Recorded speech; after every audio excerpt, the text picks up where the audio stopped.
It really, I mean, it's kind of like, maybe you're going to have to turn it. It's kind of like, it depends on the guest. So like you and I will talk about something different. Like my last guest was a missionary. So, you know, he did like a bunch of missionary work, and he's actually like never allowed to go back to Russia and Mongolia and like a few because of like preaching. But you're not a missionary, so we're not going to talk about missionary work. Yeah. So it really depends on the guest. We were talking, like Misha really wants to go to do a mission.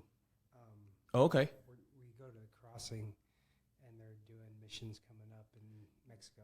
Yeah. So we went to the crossing for about a year and a half. Oh, yeah. And I really want to go do one of their home builds. We still do a lot of stuff. Home builds in Mexico? Yeah. So, yeah, you've seen what they do then, right? Yeah. Are you going to do the one in Tijuana then? We're trying to get on, but I guess a lot of it's full. Gotcha. Yeah, they need. They usually get a lot of people that want to do it. They used to do. I think they did a men's one at one point. So, but yeah, we still do. That's the one that's coming up. Oh, is it? Misha wanted to do it too, so she's got to wait. Okay. Yeah. Gotcha. But we still do a lot of our stuff through the crossing because our current church doesn't have as much resource. So we still do like a bunch of our groups and stuff. Like we just did a marriage course through the crossing. Thanks, babe. Through the crossing, and we like it a lot. We enjoy it. So where's it at? Is it in Tijuana? The men's one is Tijuana. Okay. And when is that? November? November. That's cool. I'm not sure if I'm going to get in it, though, because Misha wants to do it, too. So we want to do it together. Gotcha. So What made you guys want to do that? she just wants to serve and, Yeah. add more shit to our plate. She wants to do. How long have you guys been going to the crossing for? Man, I've been going there since it first was built, like off and on. I was going there or the Church of South Las Vegas. Oh, yeah. Over here. Yeah. But since we're over there now, it's like so convenient. Plus, the kids love the daycare, stuff like that. Yeah, they do a great job with all of that. Now, how long have you and Misha known each other? Since 2013. Okay. We've been together since 16. Okay. Can you speak a little bit more into the mic? Yeah. Thank you. So how did you guys meet? At the gym. At the gym? At Extreme Couture. Okay. Did you have like a big celebrity crush on her or what? No. No? No, actually I didn't. Not at all. Really? I was kind of, I didn't really like the way she trained and stuff, like training for fights and stuff. And I always made fun of her. Not to her, but it was a funny story. And we could roll this if you want. Oh, we've been recording the last 4 or 5 minutes. Yeah. I'm going to pick where to start, but. Oh, okay. So, like, we always trained together, and then it was, she was in a relationship, a pretty toxic relationship, so they ended up cutting their relationship off, and I remember I worked at the day club at Encore Beach Club, and I remember, like, somebody asking about fights coming up and if, they knew that I trained at Extreme Couture. So I asked a few people, I asked Misha, I was like, hey, do you want to come in and get a free comp bottle and just, say hello? And she was like, well, how much are they going to pay me? And I was like, kind of turned off about it. I was like, this girl is just like a little full of herself. And then this world champion thinks she is. Yeah, no, this was before she was champion, actually. Oh, was it? Okay. Yeah, so she she never really talked to anybody in the gym. She was always there to just train and can I bring this down a little bit? Yeah, do whatever you got to do. These chairs, I wish they were rolly chairs, but yeah. I didn't make the place. So. And so it ended up like I just always thought she was just kind of stuck up and didn't really talk to her after that. And it wasn't until she cut off her relationship and her friends all came into Encore Beach Club and I was working and I ended up seeing her there and then hanging out, and then we went on a few dates, and then here we are. Like about a year and a half after we got together, she got pregnant. Okay. And then we had our daughter Amaya, and it's just been nonstop since then. Now, do you guys have 1 or 2 kids? 2 kids. 2 kids. Yeah. Both girls? Nope. 1 girl, 1 boy. Okay. 5 and 3. Daxton is 3, and Amaya is 5. Okay. Now, were you guys both believers before? Getting together? Okay, so you guys both had separate faiths and then... Yes, believers in God? Yeah, in Christ, yeah. Yeah. Okay. I've always been a believer. I've always followed Christ, and just turns out so is she. So, you know, that was like a perfect match. We love going to church. We try to go as much as we can, but you know, with the two kids, it's tough sometimes. So we have to just watch it at home. But we like to go there and serve and yeah, implement in our kids to, you know, follow Christ and believe in all that. Now, how old are your kids? 4 and 5. Amaya is 5. My daughter's 5, and my son Daxton is 3. Now, do you guys worry about that at all? Not like raising kids, but just with culture and everything, especially probably in Vegas, I'd imagine. Yeah, you know, Misha's pretty big into raising them a certain way. Mm-hmm. She's really big into gentle parenting, Right. Something different that I grew up as. But Right.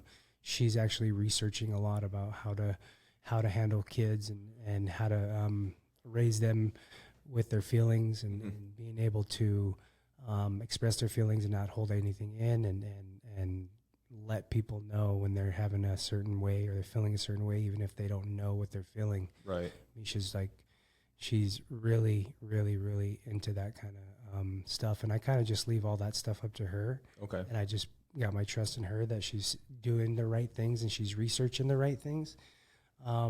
And, you know, sometimes we butt heads about it a lot because there's some things I don't agree on. Right. But at the end of the day, she has the best,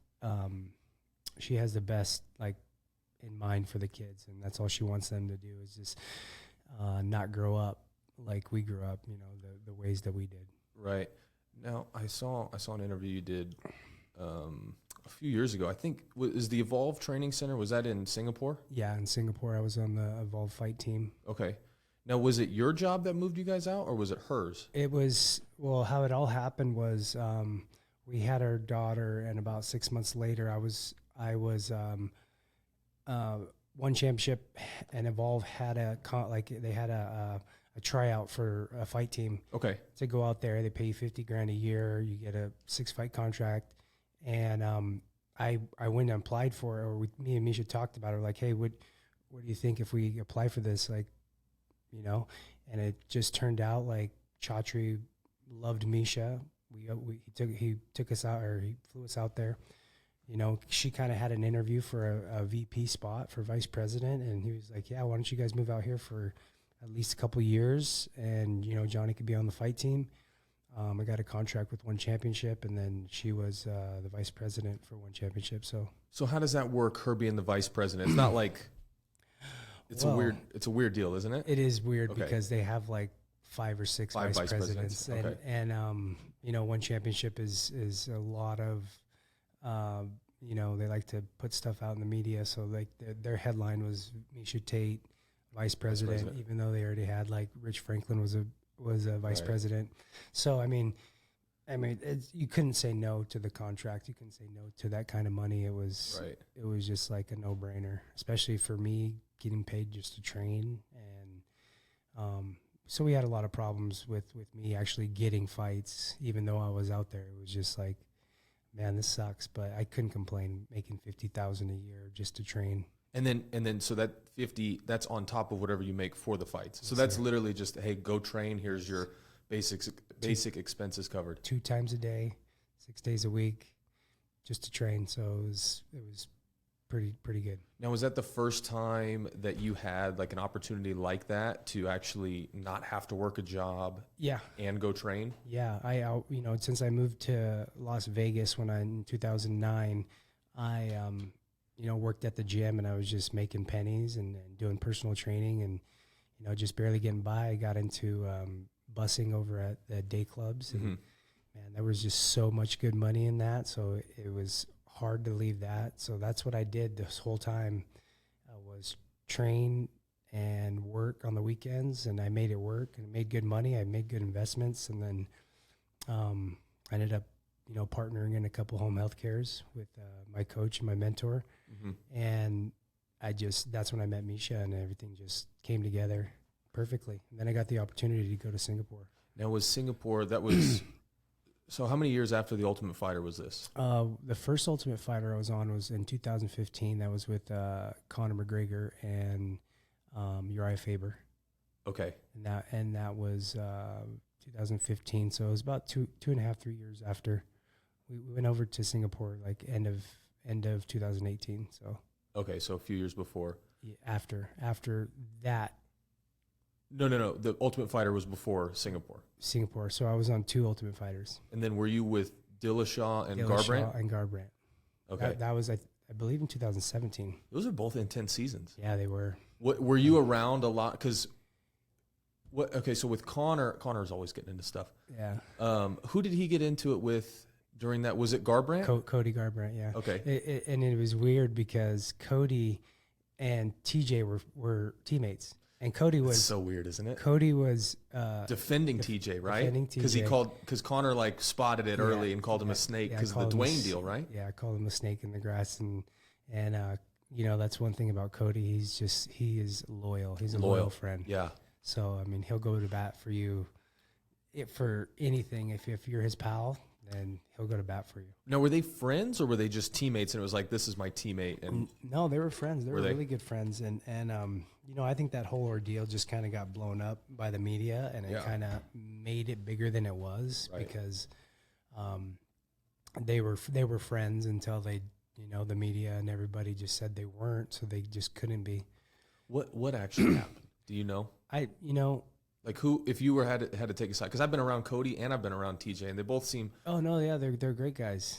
I think what happened was a lot of it was Dwayne and Dwayne leaving the team, and that was it. And the fact that TJ, you know, was loyal to his coach is what made the whole everything just blow up. Is because he was loyal to his coach. He was winning with his coach. Why would he not go with his coach? Right, because Dwayne was spending. It would be like because you're really close with Nate, right? You work with Nate exactly. a lot. It'd be like if Nate decided to go start his own gym or do something else somewhere else, and you're like, "Hey, Eric, I'm sorry, but like I work with Nate more." You know, not that you don't love Eric or anybody else, but like it's business. And obviously, if you're doing well, I think TJ was the champ at the time when they left, and it, you know, team alpha males that type, they're alpha males. So like, you know, they're pretty passionate about what they do, and I think it just got way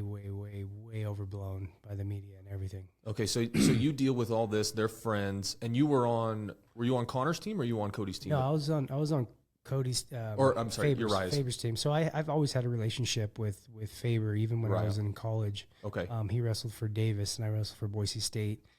And my teammate Scott Jorgensen was really good friends with them. So I'd go down up to Sacramento and train.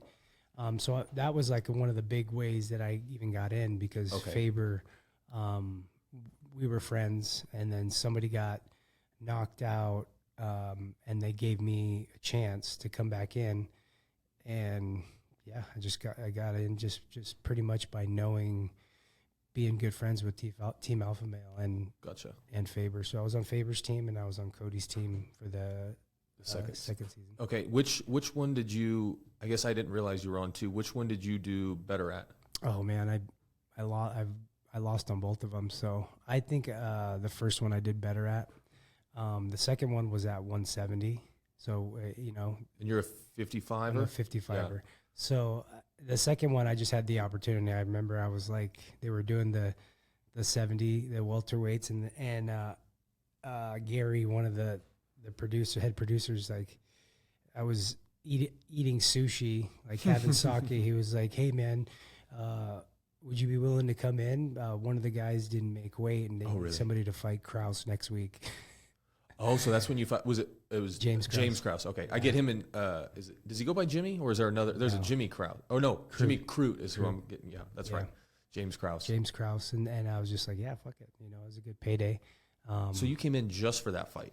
I came in to get on the show, but that pick was already picked to fight. God, I can't remember who the guy was. Urbina. Okay. Urbina was the one that didn't make weight, and they kicked him off the show.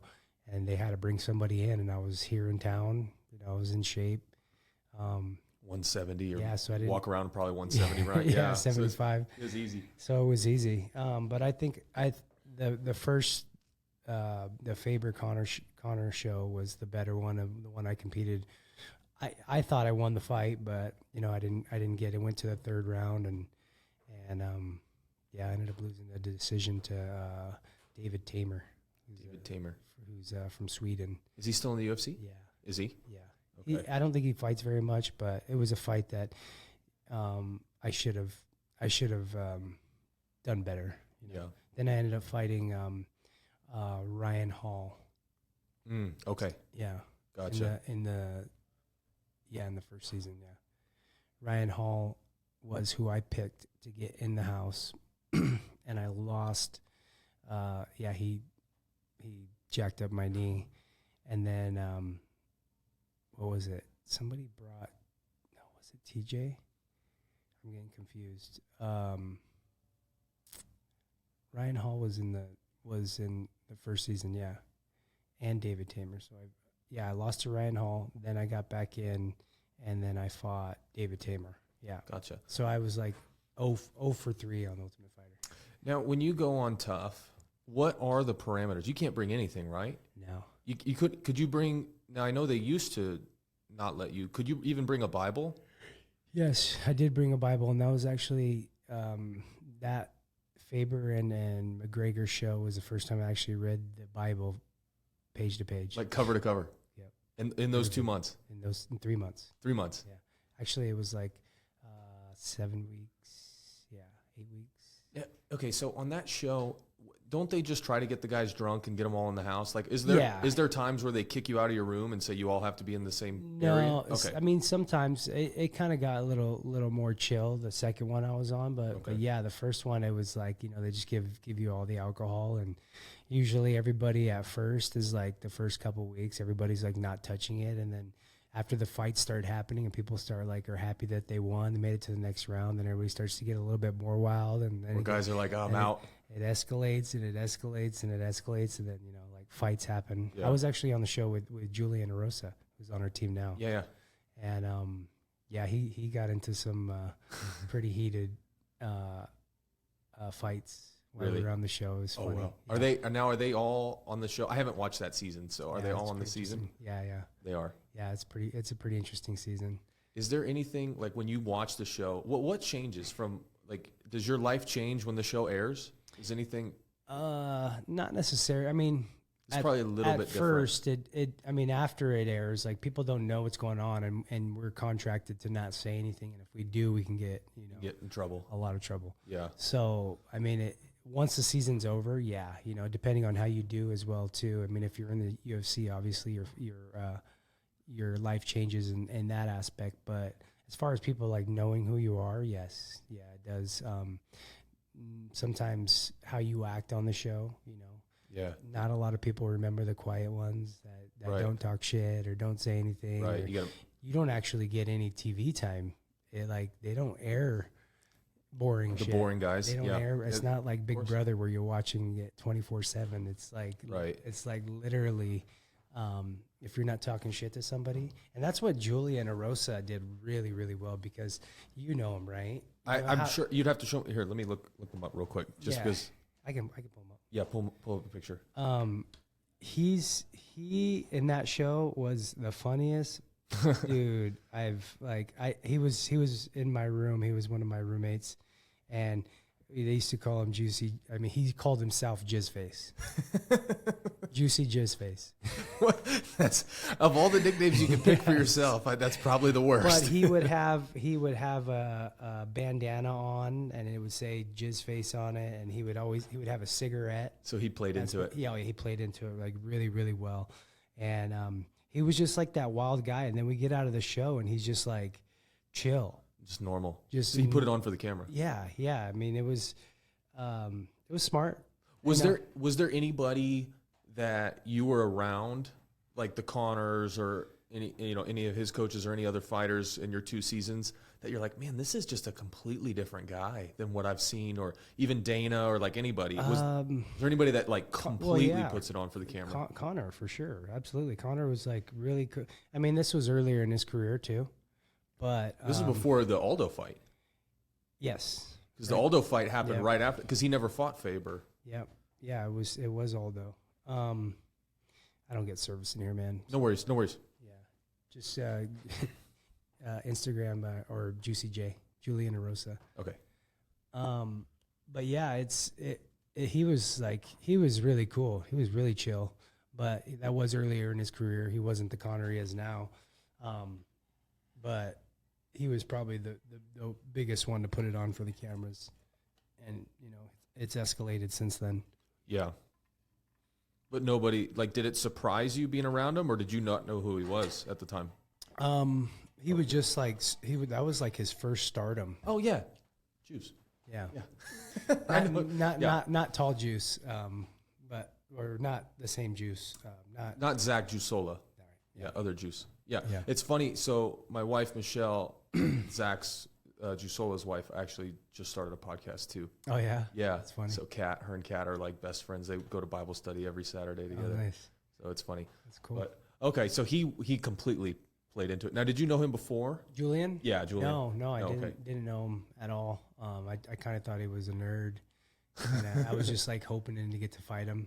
That you didn't get to fight him? No, that I did. Oh. Because I knew he just, his style was like perfect for me, Right. like even like training with him, but he's the type, he's a gamer. When he gets in there, He turns it on. He turns it on. Like, so even training with him, it's not the same. So like I much respect I gained for him. Like even now that when we train, like he's a goer, like he turns it on when he has to. Yeah. Was there anything else on? Because I think the only person that I really talked to that was on Tough was Ryder.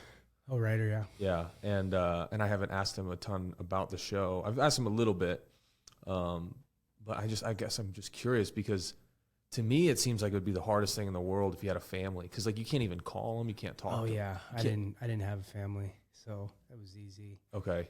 But even just not being able to talk to my extended family, like my parents or my brothers, it messes with you mentally. Mm-hmm. Really, really, like a lot. And even like Misha was on Big Brother, Celebrity Big Brother. Oh, really? Last year, she ended up winning it. Oh, she did. She won. I didn't know that. Yeah. And after she came out of the house, like her head was just so jacked up, and like it brings you to a really, really crazy place of like not knowing what's real. And So okay, so I guess I've never watched Big Brother. Yeah, you never seen any of them? I thought I knew what the premise was, but I guess we actually didn't either. She got the opportunity. Okay. They called her, were like, hey, they're doing a Celebrity Big Brother. You win $500,000 or $250,000 to pay you. You could win $500,000. Okay. And even if you just get on and you get kicked out, you still get your show money. So Wow. It was like a no-brainer. So she went into it, and she actually had a fight set up like 3 months after is when she was going down to 125. And she was like, hey, do you think I should do it? She's like, hey, I could be gone, I think it was 5 weeks or 1 week if I get out of there. And I was like, yeah, just go do it. Like, see what happens. And it turns out she won like 3 of the competitions. She had all the control. Like, she was the powerhouse. So I thought Big Brother was something completely different. What is Big Brother? You get like 15 people in a house, okay. Cameras, all cameras everywhere. Not in the bathrooms of the show. I mean, they do have it in the bathrooms, but not like where you're showing everything or whatever. They basically, you have competitions of who, if you win this competition, you're the head of the household. So you get to put some. You don't get put up on the chopping block. 2 people every week are up on the chopping block, and everybody votes one person. So whoever they vote that person out. So then there's like, it's actually pretty cool. Like if you get into it, because it's like, you can win another competition, which is a veto. So like if I win a competition and I win the veto and you're up on the block, I'd be like, Christian, I don't want Christian up. I'm taking him down. And then that head of the household has to put somebody up there right then and there, somebody else. Wow. So it's basically backstabbing. So what was it that messed her up? Just being in a house, like you don't see producers, you don't see anybody who's in the house. Like everything's cameras on you, like digital or like So they just have like cameras like sitting like this, right? There's nobody behind it. Yeah, they have producers room, but they don't ever get to talk to anybody. And like when they have to go somewhere, there's like a voice that says, "Please go to the competition room." Oh, do they Kinda not like- talk to the other contestants? No, they do. Oh, okay. You're just in the house with all the other Okay, contestants. gotcha. So like there's a lot of like backstabbing, like, hey, let's get so and so out, Kirkpatrick out. Like, It's kind of like Survivor then, right? Yeah. Okay. Yeah. There was a guy on Survivor one time that was like telling all these sob stories, Yeah. and he's like, my kids and all this, and Yeah. he's like, it's bullshit. I don't have kids. I just want them to not vote me off and he won. Yeah, yeah. So like, Yeah. because you don't know. I mean, Yeah. I'm sure with the celebrity People one, that are in there, they don't even know who's going to be on the show to even know anything about them. So she was Right. on the celebrity one, and she was in there with Kirkpatrick from NSYNC. Okay. With the basketball player that dated Khloe Kardashian, the one that's messed up. everyone that's dated a Kardashian is messed up.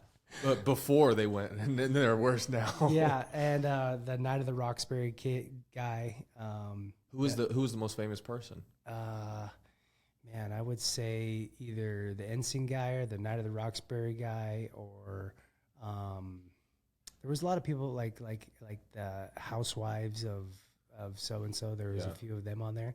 You should watch the season. Okay, it's really interesting, especially because Misha does not know how to lie to people. She doesn't know how to backstab people. It just so happened that one of the guys, Todrick, okay, he's gay, and he has a huge fan base. He's a YouTube star. Okay. And it just so happened they linked up and they aligned when they first got in there. He knows the game. Misha had never even watched the damn show before. And so he understood it. He understood it. She was the muscle, and they aligned. And bro, it blew my mind. I thought for sure they were kicking Misha out. And Week then, one. Well, not week one because she won week one, but like soon after they were like, oh man, they even talked about it. Hey, we got to get Misha. She's a powerhouse. Like we got to get her out. And it just blindsided everybody so many times. Crazy. And she ended up winning. Those two were the last two on there. So she had to end up backstabbing him. But she didn't. Oh, really? So everybody, she played it straight. Everybody that knew how much Todrick was lying to everybody, playing different things, as soon as they got out of the house, they could watch it all, and they could see like, oh, they could go back and watch and like, oh my God, he was doing this to me. So everybody hated Todrick. Oh, and they're like, well, Misha's the sweet girl. Yeah. Oh, it's hilarious. I remember being in the hotel room in LA, and like when the last one, I didn't think she had a chance either. But after talking to like all the other contestants that were on at the hotel and stuff, they were like, we didn't know. There's no way we're voting for him. So wait, so when she comes back, is she allowed to even tell, or did she even tell you that she won? Okay. No, it's live. Oh, it's live. The last episode is live. No, all of it's live. Oh, all of it's live. All of it's live. Oh, so it's not like so it's not like the Ultimate Fighter where no, it's live. You can watch them 24 hours a day. Really? Yeah, they have like a webcam or something like that. That's crazy. Online, you could watch it. Like it was so funny. I would just tell the kids like, "Hey, you guys want to say hi to mommy?" And it would be showing her like sleeping. And then she always said like at this time she was gonna say hi to the kids, so she would say hi to the kids. Like, wow. Yeah, okay. It's interesting. I think it'd only be interesting if you knew somebody personally on it. Yeah. But it is a good season. You should watch it. I think it's on Paramount. Is it on Paramount? Yeah, it's on Paramount now. Okay. Yeah, Celebrity Big Brother 3. Speaking of Paramount, do you watch any of the Yellowstone stuff? Oh yeah, I love it. I'm the only reason I hate this writer strike because I think it's funny. Like when Hollywood people are like, "We're not gonna work." Yeah, yeah. Like, okay, you guys are. Yeah, I binge watched that one. I started watching it in December, and I watched it all the seasons until now. Until like the second 5 is coming out. Have you watched the prequels? 1883. Yeah. What did you like more, 1883 or 1923? Out of those two, 83. Really? Yeah. What do you think about Spencer? I don't know. I just couldn't get into it. Really? Much. Yeah, but it probably has a lot to do with what I was going on at that time. Okay. Watching it, you know. Oh, gotcha. Like right now, I'm like really into Suits. Is it good? And I've been watching it. I think it's got like 8 seasons or something like that. It's with the Duchess, right? Yes. Megan Markle. Yeah, I heard they're breaking up. I wonder who initiated that. Yeah, I don't She's know. like, I'm not a princess anymore. Are you shitting me? But I'm learning a lot though, even just watching Suits, because it's very like business, like and with our business going on, it's taught me a lot about like you know, how to you know, handle business partners that are not, you know, compliant, or you know, like what's legal, what's not legal. It's pretty informative. It is. It really is. Now, do you feel like if you got in some trouble, you could defend yourself? No, Okay. No. I mean, just messing with you. For the most part, you know, I had an incident not too long ago where a woman put her hands on me. Oh, geez. And I had to call the police, and I wasn't going to hit her back, but What happened? I just got pushed. You know, got an argument, and a woman pushed me, and her husband was right there, and I was like, hey, I had a witness right there, like really pushed me hard. Wait, so, okay, are you able to give any backstory? Is this an ongoing legal issue? I don't think I can. Yeah, I don't think I can give too much. Like where you were, you can't say? No, I can't say. Okay, you can't say what happened, like why it happened?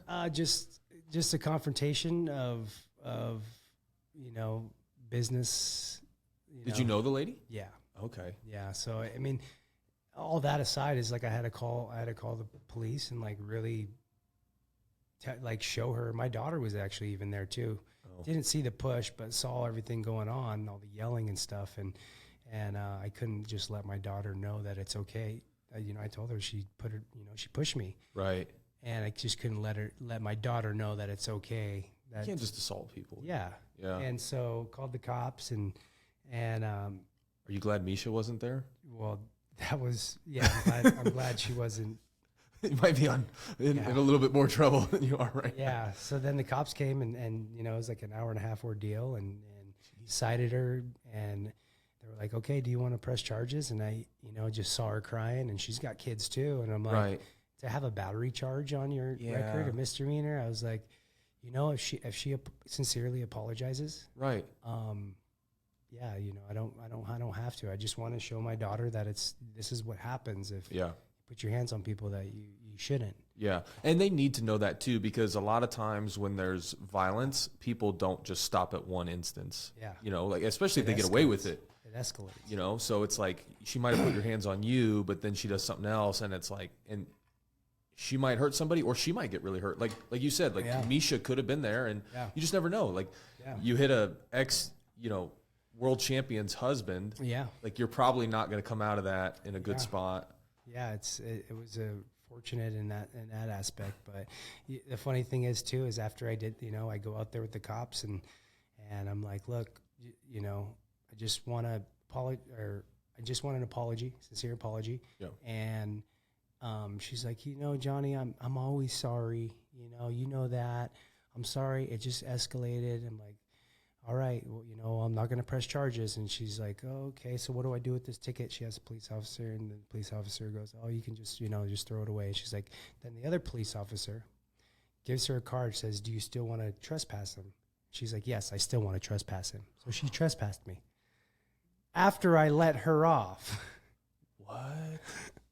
For battery? No, yeah, I let her that's off. That's what I'm saying. Yes, it's like, man. You can't give me any details as to how the trespassing thing came? I'm not allowed on the property. Okay. You know. Okay. You know, I mean, I can't on here. I can later, but okay, yeah. It's nothing I can put out there yet. Right. Yeah. Yeah, so it was it was a really sticky situation, and like I said, I just didn't want my daughter to think it's okay to put your hands on people. And it just shows what kind of people they are too. Like, really? Did you think after, like, yes, I would like to press charges, or were you like, whatever? No, I still might actually go back and press charges. I could still say that, you know, like she intimidated me at the time, so I didn't want to press charges. But it's on file, you know. Yeah, they have it on video. Yeah, you can always, with an assault, you can always go back and press charges. I think until the case is like dismissed and over. Yes.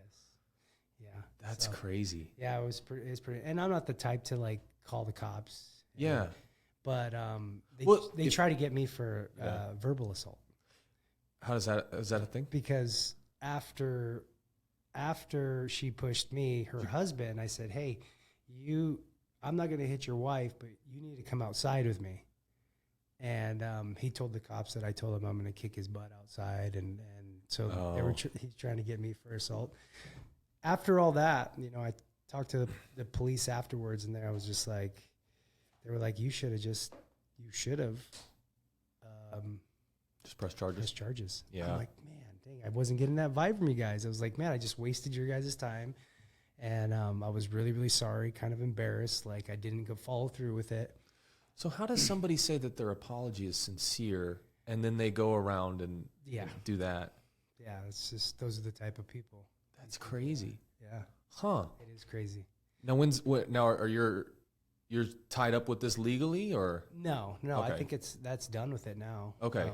You still have cases like going on with that, or no? No. Okay. Oh, it's that was a one-time thing. I didn't press charges. Okay. I still might. Okay. So that's because this just happened yesterday. So.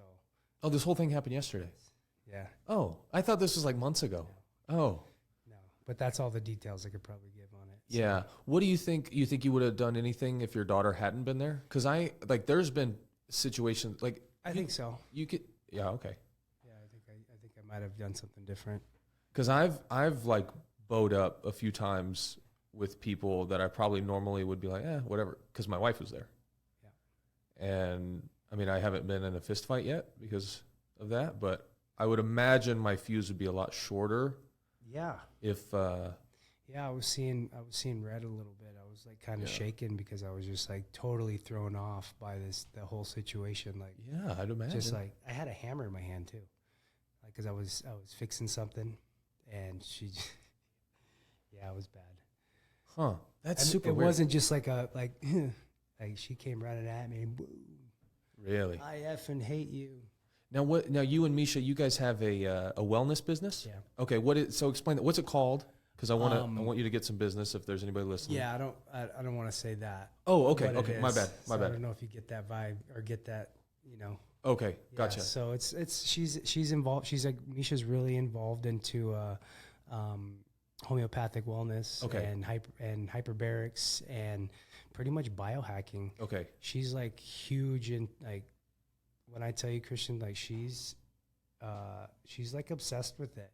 Yeah, like wellness and not having medicine and like pharmaceuticals and stuff like that, taking pills. Like she's so against that kind of stuff. Oh my gosh. So yeah. She's really into all the right way to do stuff. Mm-hmm. Hyperbarics, cold baths, red light therapy, brain tap, anything that you don't need to really go to a doctor. And I never was as much a believer as her, but it's like I do a lot of it now, and a lot of it's like really, really good stuff. Yeah. But we're in the process right now of moving our hyperbaric chambers into another facility. Okay. I don't have the name of it yet, but we will have a place soon. Gotcha. Sorry, I didn't know that you didn't want that. I didn't expect you to. Okay. I know you can. Well, it's more personal because I do want to check out your guys because I saw even Francis talk about it. Yeah. And I do want to check it out. And I think Misha told me about it one time in passing or something. So, but it definitely sounds like you guys have your stuff together with that. That's cool. I mean, we're still learning. I think the whole process, they are not in business anymore together. But it was a learning experience, and I don't want to say whose fault it was or even who the names were, but it was, we believe it wasn't Misha's fault. So okay, I see. Okay, now I'm starting. I'm putting the puzzle together. I'm not okay. I get what you're saying. Yeah. All right, that's okay.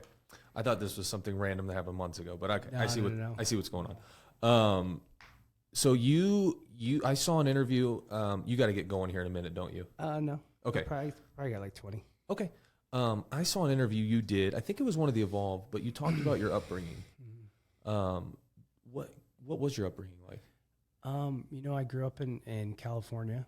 Okay. I actually first childhood part of my life. I grew up in LA and didn't do sports or anything. And my mom left my dad. My biological mom left my dad when I was I think like 2 years old. And so I was pretty much raised by my dad and like all my aunts and pretty much my grandma, my grandpa. Okay. And my dad got together with another woman, and a big earthquakes happened there in '94. And then right after that, my dad was like, hey, my Alana was her name. My stepmother has family in Idaho. Let's just move to Idaho and move away. Okay. I hated it at first, but it was actually like a blessing, because I moved to Idaho, got into sports, started wrestling, started playing football, and my life path just changed. And so I started doing all that stuff there, and my stepmother, she was pretty verbally abusive, like physically abusive. She was just that evil stepmom. Really? Just it's like Cinderella type deal. Did not care at all for my dad's kids. They ended up having a kid, my sister. Is that when it started?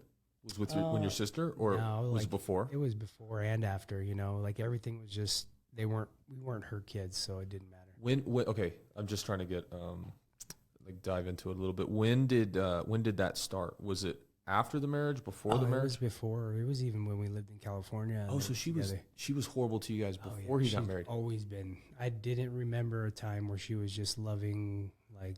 Now, do you still talk to your parents at all? My dad. Your dad. Not my stepmother. They ended up getting a divorce in 2013, and I haven't spoken to her since. But it's really weird though. It's like when I moved to Idaho, and like we still had a bad relationship, but I was not like the greatest kid either. Yeah. It wasn't until I got into like junior high that I started like making new friends, realizing like, hey, I can still have like really good friends, and sports is what I love. And so I started doing well in sports, and then she started being nicer. So like I started succeeding, and she started being nicer. Because so there was like some conditions to your affection. There was like we're from a small town, so like there was clout. Everybody knew who Johnny Nunez was, and she was my mother. So then she started. I realized like, hey, if I do better in school, if I do better in sports, then I'm gonna get the freedom I want. My stepmom's nice to me. The town loves me. Everything is good. Yeah.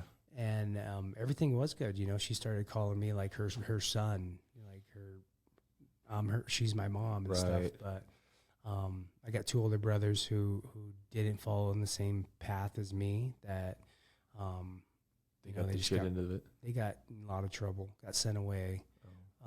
I was pretty much a daddy's boy, so I never wanted to get sent away. And the way I could make that happen was just do good.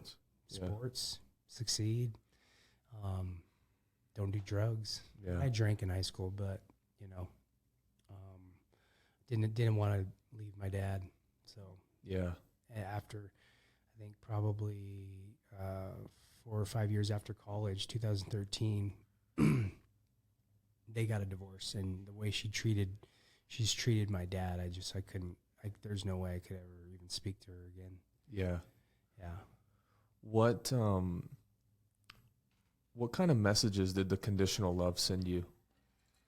Because I know, like, speaking with people and even talking with, like, psychologists about these types of things, it's not so much what you're receiving, or like what's being done, it's how you're receiving it that really affects you. Because, like, you can get... I don't know. I've never really looked at it in that perspective. Okay. Like, explain a little bit, like, what... Well, so I know for a lot of people, so us being Christians, that a lot of people that have conditional parents have a harder time. Conditional, like what? Give me an example. So you said that the affection you received from your stepmother was increased by your performance. Right. So us as Christians, she loved, like, she's giving me love on the condition that I do well. Right. Okay. So us as Christians, we believe that our affection from God is not based on our own works or based on our own, like what we do. And I know a lot of people that had conditional love parents that struggle with that. Yeah. And so they feel like there's always this need to overperform, or there's always this need to be better because you're earning affection. I had a pastor put it like this. He's like, don't mistake effort for earning. Right. And so Okay. that's kind of and that's just one example. A lot of people, you know, they try to be the best that they can be because they're trying to earn, they're still in that mindset of, because as kids we're very impressionable. They're still in that mindset of trying to earn their parents' affection. Right. Because they saw, if I did good in sport, my parents showed more affection to me. Right. So, I mean, I'm sure there's guys at the gym that are dealing with that. Like there's plenty of women that deal with it. Women, I think, more so than men sometimes, but men a lot of times too. So I guess that's kind of what I'm asking. Yeah. I think I've never really looked at it in that aspect, but now that you mentioned that, I think that's helped me in a positive way. Yeah. Because I do find myself going out of my way to please others, and I realize that if you please others, you can receive the same. Okay. And if that person is not going to show you respect, or then they're not the people that I want to associate with. Right. Does that make sense? Okay. So I think that's taught me, man, I think even in business, as far as like, you know, if you want something from somebody, Yeah. then you have to show them you want it. You have to be Right. nice, be respectful. Right. Until I was always taught, you know, you give respect to get respect, and not the other way around. I used to think when I was younger, like, no, these people won't, like, they respect me first, and then I'll give them respect. Right. But I realized that, you know, you give the respect first in order to receive. Right. And so it goes along with that conditional love. I think that's just programmed in my mind, probably. Mm-hmm. That you know, I gotta earn everything. Nothing's just given to you. Do you feel that in fighting at all? Like you're trying to almost like achieve this goal for like some type of praise? Yes. Okay.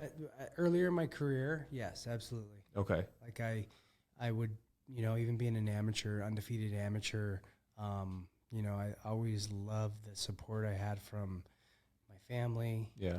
My friends back home. So like anything I did and any fight I wanted, I would always like post about it. And I just remember like the feeling of somebody just telling me like, "Hey, good job, you did great." Right. You know, those kind of affirmations.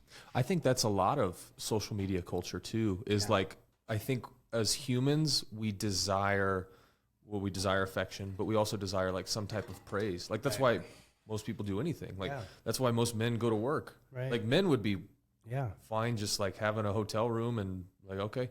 But a lot of times, like, I mean, they told us in church this week, like sometimes men just want to hear, "Hey, good job," from their wife. Like, cause it's just so ingrained in us to need that. We talk about that all the time. Me and Misha have just like giving our affirmations to each other of like, you know, "Hey, thanks for that," or good job. You know, Misha's bandwidth isn't like, she's always got so much going on, so she forgets to do those things sometimes, which that's just the way she's built, right? You know? And it's a good thing that I understand it, and I know, you know, she'll wait a while, but it does feel good, and we both know that like we both need those affirmations, right? You know, it's important. Yeah, that's one thing I'm learning, like, because I've been married for a little over 3 months now, and I'm not, like, when people compliment me, I'll, like, make a joke about it because it's uncomfortable for me to feel complimented. Yeah. And so, like, receiving affirmation from my wife and then also giving affirmation is tough. Like, if I walk in the house and it's clean, I'm like, oh, this is how it should be. And if I tell her, you know, it's it's like, oh, is it how it should be? The next day I come in and I'm like, where's my bed? I go through the same thing. Yeah. Same thing. Same exact thing. So it's exactly what you're talking about. Men and women, it's so funny. It's so funny being married, like, because everything I've ever heard about it was just hearsay. Now it's like, oh, I'm in it. Because I never had a girlfriend. Like, she never had a boyfriend. Oh, yeah? You've never had a girlfriend? Never? No, I mean, I had, like, a girlfriend for a month in high school. Yeah. I don't think that counts. Never had a serious relationship. Okay. But I wasn't, like, going around. Like, I I didn't have anybody that I was, like, hanging out with. I mean, not for lack of trying. I just had bad luck. And it just wasn't in the cards for me until I met my wife. Yeah. But figuring everything out, and she never had a boyfriend. Okay. So figuring everything out, like as a married couple, it's weird. Yeah. Because we didn't live together. We were long distance for 2.5 years. Oh, wow. We broke up for a few months. So like everything is like figuring it out. Right. And it's definitely, it's challenging, but I think it's like we were talking about, like it's very rewarding in the end, you know? Sure. Yeah. But, well, dude, I'm going to let you get off here. We've been going at it for about 50 minutes. Has it? Yeah. Yeah, it didn't even feel like that long. Well, Johnny, I appreciate you coming on. Yeah, no problem. Thanks for having me. I'd like to come on again. Yeah, we'll do it. Are you going to watch the Canelo fight tonight? I'm trying to. Okay. Yeah. Are you going to go? No. No. No, I got Misha's in You said she's in California. LA, so. Yeah, so I got to sit her for a little bit. So I'm going to take the kids to see Paw Patrol at the theater. Oh. Just right after this. And That'll then be fun. I'll probably try to stream it a little bit later at the house. Okay. Yeah. Cool, man. Well, awesome, brother. Yeah, we'll have you on some other time. Sure. Sometime soon. All right. Awesome, buddy. Thank you. Yeah, thank you.